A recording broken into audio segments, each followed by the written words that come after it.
103. Study Session 7. Rights and Duties. Introduction. In this study session, we will discuss the concepts of rights and duties as they are employed in moral discourse, with a view to clarify their precise meanings and types. Learning outcomes. When you have studied this session, you should be able to discuss the nature and types of rights and explain the nature and types of duties. Rights. Nature of rights. When we say that a person has a right to do something, we mean that he is entitled to or has justifiable or sufficient claim to do or to have something. It might also imply that other persons have a duty to let the right owner do or have what he has the right to. For instance, to say that X has a right to a book means that X has a justifiable claim to the book. It might also imply that other people have a duty to let him possess or do whatever he likes with the book without any interference.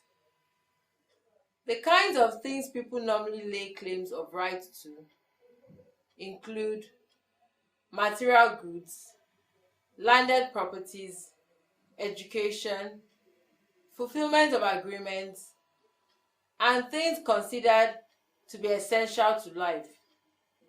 There is the opinion that rights are effectively explained in terms of the duties they impose. This is because of the opinion that every right has a corresponding duty in the sense that the right an individual has imposes a corresponding duty on some other persons. For instance, the right that a person has to life imposes a negative duty on all others not to harm his or her life in any way or to do anything that would hinder the exercise of that right.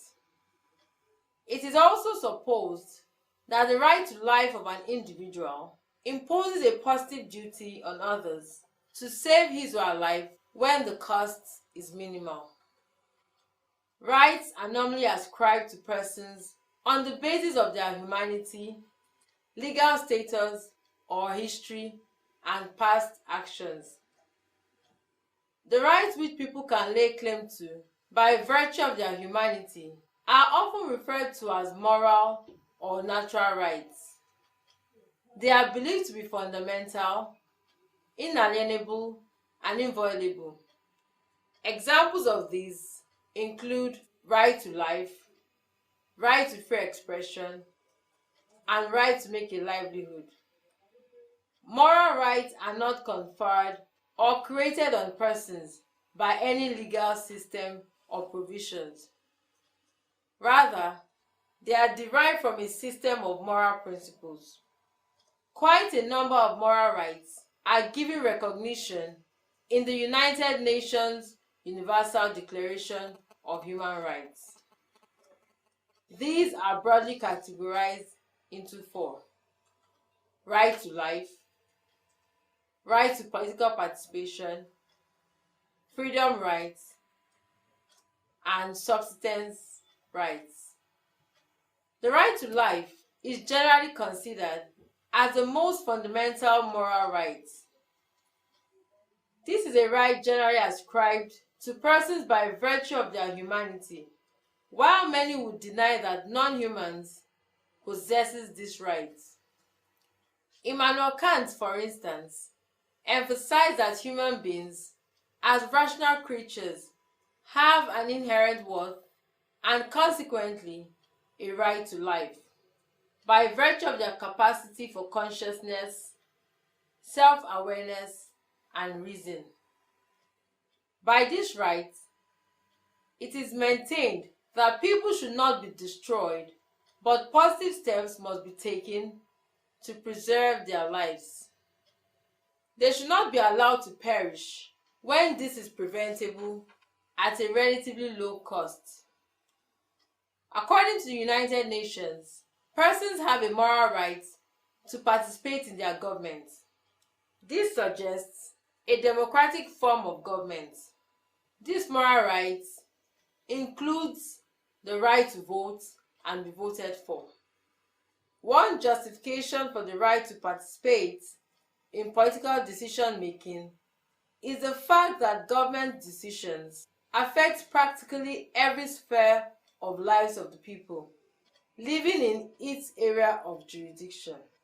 Hence, if people do not have any say or role in the government decision-making process, it becomes easy for government to ignore their needs and interests and rather focus on protecting and satisfying only the needs of those with political power. In addition, not allowing people to participate in the process of political decision-making undermines their basic status as rational agents and autonomous beings with inherent dignity and worth. Excluding people from political decision-making violates Kant's prescription that people should always be treated with respect. A number of freedoms are construed to the basic moral rights. These include freedom from enslavement, arbitrary invasions of privacy, interference with movement and choice of residence. Others include freedom from the arbitrary deprivation of property and from coercion with regards to beliefs and public expression of beliefs. The deprivation of these freedoms would greatly hinder human well-being because without them, people become totally defenseless. Besides, to live a happy and fulfilled life, each person requires freedom to live life according to his or her own beliefs, desires, and conception of a good life, so long as this does not violate the rights of other people in the society. Forcing an individual to live according to the standard of another, either in action or thought, violates a person's individuality, as well as undermines a person's inherent dignity as an individual human being, as an individual human person. However, scholars such as J.S. Mill have noted that freedom rights are not absolute. People should not be free in an absolute sense to do whatever they want. For example, people are definitely not free to kill, assault, torture, rape, or rob others of their possessions. Subsistence rights are the rights a person has to goods and services that are essential for human survival or subsistence. These essentials include food, shelter, clothing, medical care, and education. These rights protect people from serious threat to their lives and well-being, the same way that freedom rights protect people against grievous threat to their autonomy. One of the major objections to subsistence rights is that it requires too much sacrifice on others to provide those who are in need with life basic necessities. For instance, libertarians contend that the subsistence rights conflict with freedom rights. If, for instance, people are coerced into making contributions towards the maintenance of others in society on the grounds that they have subsistence rights.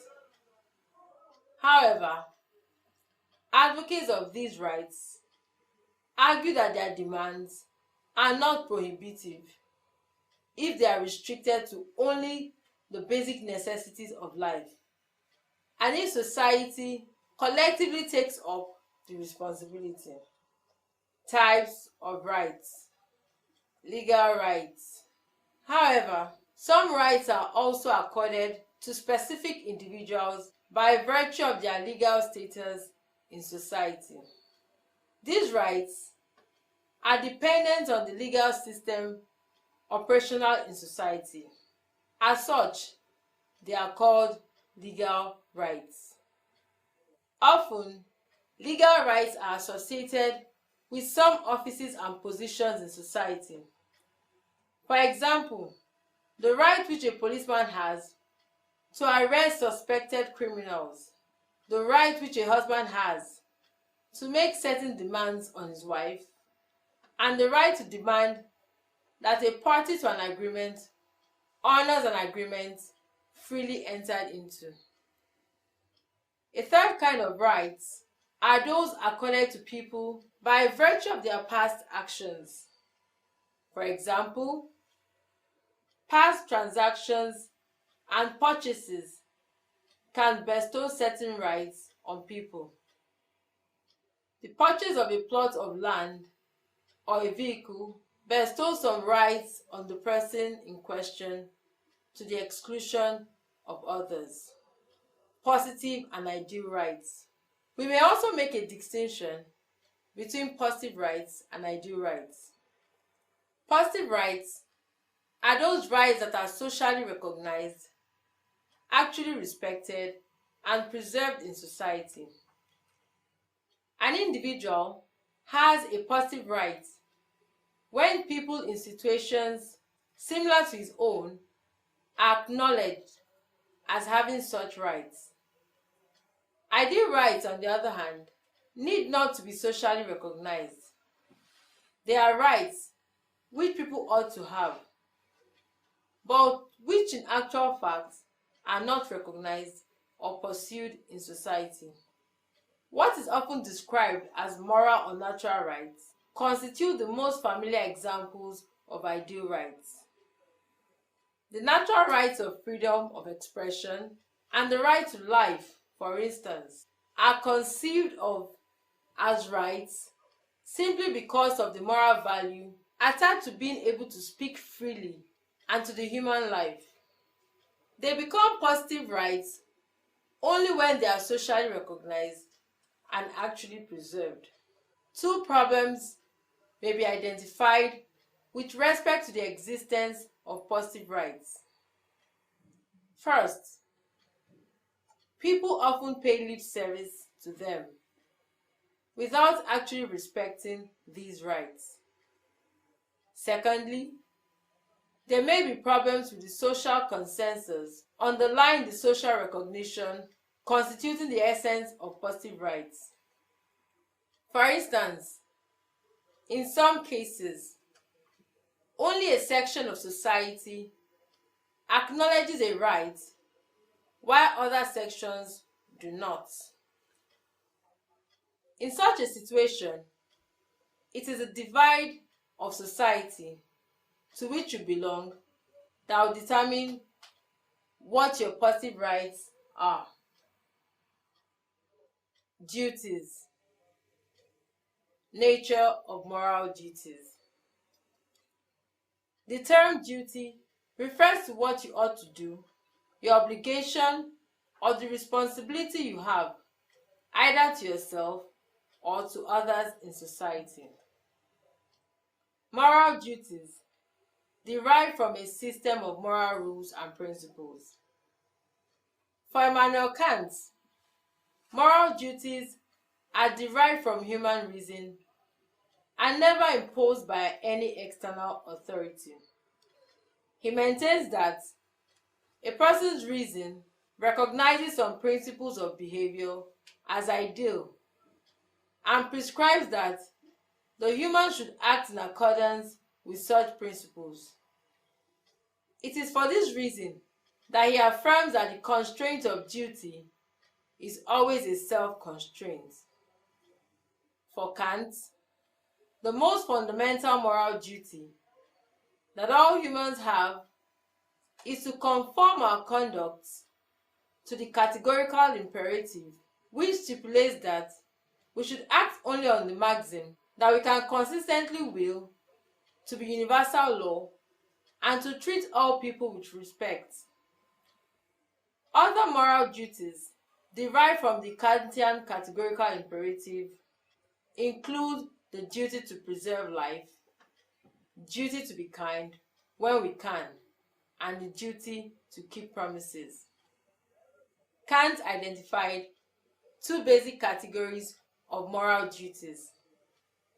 First, it is the duty to self, which involves the duty to self-preservation, to fulfillment, and to cultivate one's capacities to the highest possible level. That is, this is often described as a duty to self-perfection. The second category of duty is the general duty to promote the happiness of others. This involves the general duty of beneficence and non-maleficence. W.D. Ross explains that there are at least two categories of duties that people have towards others. First, the duties that are based on previous acts. These include duty of fidelity, duty of reparation, and duty of gratitude. The second are the duties that are based on previous acts, but on the humanity of persons, such as duty of beneficence, duty of non-maleficence, and the duty of justice. Ross also identified a category of duties called prima facie duties. These are the duties that we have if there are no other contrary important moral considerations pulling in the opposite direction. This suggests that prima facie duties are those that allow for exceptions. There are also actual duties that are determined by a careful examination of all the prima facie duties that apply in a given situation. Actual duties are the duties a person has considered. A problem with the identification of actual duties out of the contesting prima facie duties is that there appear to be no objective means of identifying them. However, we might find a solution to this difficulty by appealing to the utilitarian conception of duty, which is that one has a duty to do that which would increase utility the most in any given situation. It must be noted, nonetheless, that the utilitarian idea of duty has its own problems. One is that adopting an option that will enhance utility the most might be at too great a cost on the agent concerned. For example, giving out my entire monthly salary to charity may indeed maximize utility, but it will be at too great a sacrifice on my person. Types of duties: positive and negative duties. Positive duties are the obligations people have to do some things, while negative duties are those obligations people have to refrain from some actions. An example of a positive duty is the duty to keep a promise, while a negative duty is the duty not to harm anyone. Parents, for instance, have a positive duty to provide for the care of their children and a negative duty not to molest them. A doctor has a positive duty to tell a patient the truth and a negative duty not to lie. This is a typical example of a duty that is both negative and positive. Legal duty. A legal duty is derived from the legal system, which is a creation of the people with the authority to make them. Legal duties vary from society to society and may be independent of morality. Thus, it is possible to have a legal duty that people might consider to be immoral, just as we can also have moral duties that will be illegal. For example, in the 19th century in the USA, there was a legal duty to apprehend escaped slaves and return them back to their owners. This legal obligation is considered today to be immoral, given the prevalent presupposition that slavery is immoral. Study session summary. In this study session, we examine the notions of rights and duties. For rights, a distinction has been made between moral and legal rights, and also between positive and ideal rights. We have also made a distinction between three basic categories of rights: right to life, substance freedom, and political participation. Similarly, duty has been categorized into two: moral and legal. Apart from this distinction made between positive and negative duties, the notions of rights and duties are central in social discourse as they form the basis of social interaction, as well as an ideal framework for establishing cordial interpersonal relations, as well as a peaceful, stable, and just society. End of study session 7. Thank you for listening.